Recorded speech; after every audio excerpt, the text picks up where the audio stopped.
I just had to be there, show up, and they were going to tell me something, or they weren't going to, but just what I'm going to share with you today is about how we as Anishinaabe raised our children.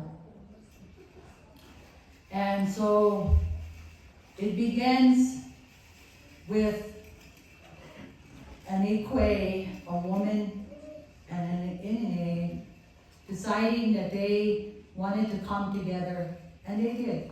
We had our traditional marriages that we held.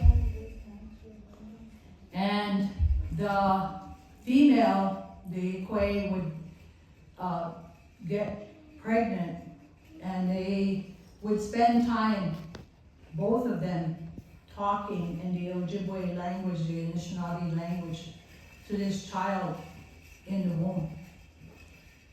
And then it would come time for the beautiful thing about our culture is we get our Dodane, mine is Moose clan, from our fathers. But our mothers, the girl, the woman that got married into this family, she would go and live with her mother's family and her sisters. They would all be together. So that was the beautiful thing about it. The males had to leave their family and they would go and live with the females' family. So I really didn't like to tell my daughter-in-laws that because, I didn't want to lose my sons. But anyway, a birthing lodge was made and it's like our sweat lodge, but a birthing lodge was made, and then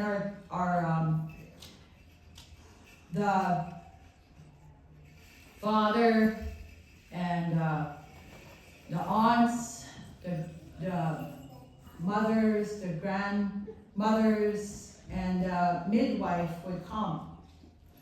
And the midwife, the mom, and the sisters could go inside of that lodge, and the others would be outside, and they would sing outside, and they would sing songs to that unborn child that was coming, to welcome that child into this world. It was, I can't even imagine it, but I imagine it had to be so beautiful, because I know when I was with my first child, I was always grateful that my parents were still around, and they couldn't wait for their grandson to be born. They came, I think, 3-4 times a day, and just to see if I had given birth yet. And so I can just imagine how beautiful it must have been back then, for that child that baby in the womb to hear all those songs, knowing that they were waiting.